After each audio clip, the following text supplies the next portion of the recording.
Hello friends, नमस्कार। Welcome back my channel target teacher job. मैं प्रियंका स्वागत करती हूँ आप सभी का आपके अपने चैनल टारगेट टीचर जॉब में।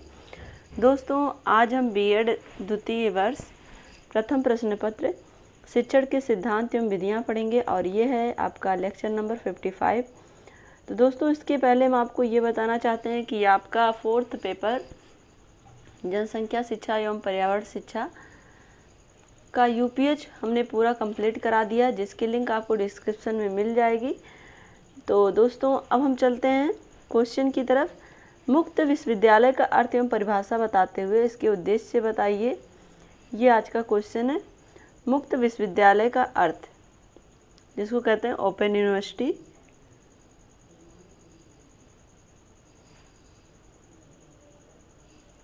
डॉक्टर एसपी कुलश्रेष्ठ के अनुसार वास्तव में खुला विश्वविद्यालय एक ऐसा प्रयोग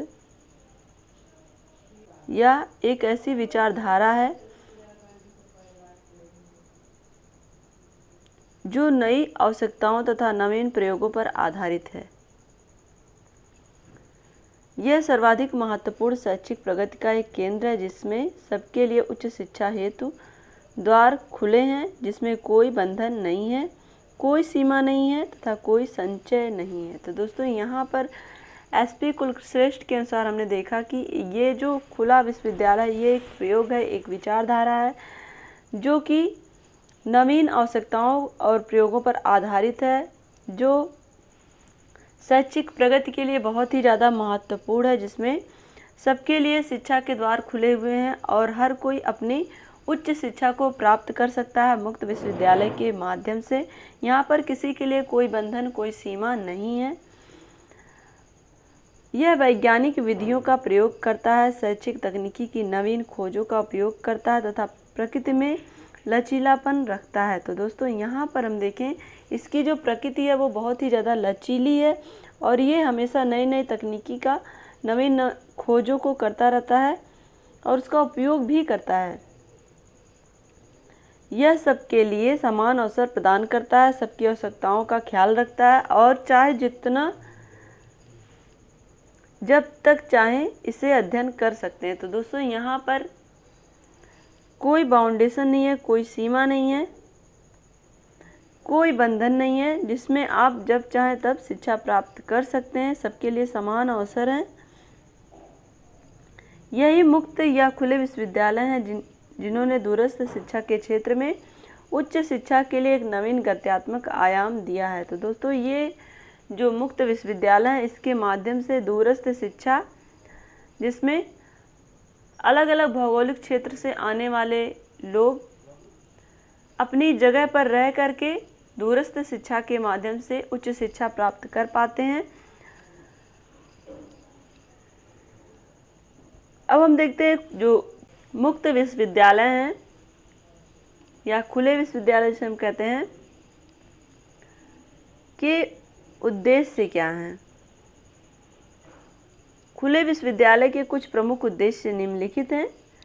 इसमें पहला है, देश के वर्तमान शैक्षिक व्यवस्था के अंतर्गत मुक्त विश्वविद्यालय एवं दूरस्थ शिक्षा प्रणाली को प्रोत्साहन, समन्वय तथा उसके स्तर को सुनिश्चित करना।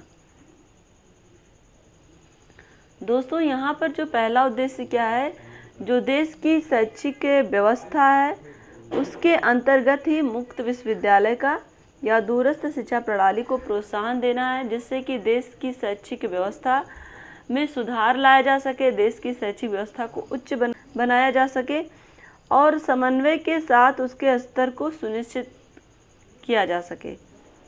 अब हम देखते हैं नंबर 2 पॉइंट है, जनसंख्या के एक बड़े भाग को उच्च शिक्षा का अवसर प्रदान करते हुए समाज का शैक्षिक उत्थान करना। तो दोस्तों, यहाँ पर जनसंख्या, जो देश की जनसंख्या लगातार बढ़ती जा रही है, तो देश की जनसंख्या में शिक्षा की मात्रा को बढ़ाने के साथ साथ, शिक्षा के स्तर को बढ़ाने के साथ साथ समाज में शैक्षिक उत्थान होना है, जिससे कि देश का उत्थान होगा, राष्ट्र का उत्थान होगा, उसको बढ़ाना है। शैक्षिक महत्व को लोगों के समक्ष रखना, जिसकी वजह से देश में जागरूकता आएगी, देश में उन्नति होगा, देश का विकास होगा। तो तीसरा पॉइंट हम देखते हैं, जनसंख्या के एक बड़े भाग को व्यावसायिक एवं तकनीकी शिक्षा का अवसर प्रदान करना।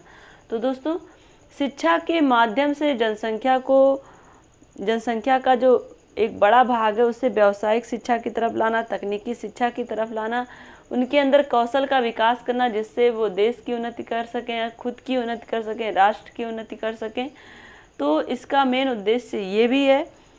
4 पॉइंट पर देखें तो व्यक्तियों को उनके ज्ञान एवं कौशल में उन्नति करने का अवसर प्रदान करना। तो दोस्तों जो व्यक्ति हैं जिन्हें शिक्षा का अवसर नहीं मिल पा रहा है वो दूरस्थ शिक्षा के माध्यम से, मुक्त विश्वविद्यालय के माध्यम से अपनी शिक्षा को पूर्ण कर सकते हैं और अपने कौशलों का विकास कर सकते हैं जिससे कि वो खुद की उन्नति कर पाएँ और राष्ट्र और देश की उन्नति भी करें। यहाँ पर हम देखें नंबर 5 पॉइंट पे है विश्वविद्यालय के पाठ्यक्रमों को व्यक्तियों तथा संस्थाओं के द्वारा देश के विकास से जोड़ना। तो दोस्तों जो पाठ्यक्रम विश्वविद्यालय में चलाए जा रहे हैं उनके माध्यम से लोगों की उन्नति करना, लोगों को उनके जो भी सामाजिक, नैतिक और व्यक्तिगत दायित्व होते हैं उनको पूर्ण करना और साथ ही जो देश की उन्नति है या देश में जो भी विकास हो रहे हैं उसमें सहायता करना। नंबर 6 पॉइंट पर हम देखें आयु, क्षेत्र या औपचारिक शिक्षा पर विचार किए बिना शिक्षा पाने के इच्छुक सभी छात्रों को उच्च कोटि की शिक्षा सुलभ कराने की व्यवस्था करना। तो दोस्तों यहाँ पर हम देखें 6 पॉइंट पर है आयु, क्षेत्र और औपचारिक शिक्षा पर विचार किए बिना ही जो भी शिक्षा की इच्छा रखते हैं उनके लिए उच्च कोटि की शिक्षा सुलभ कराने की व्यवस्था करना और उनके लिए वो सारे चीज़ों की व्यवस्था करना जिससे कि उनके कौशल और उनके शिक्षा का विकास हो सके, उनका शैक्षिक स्तर जो है डेवलप हो सके।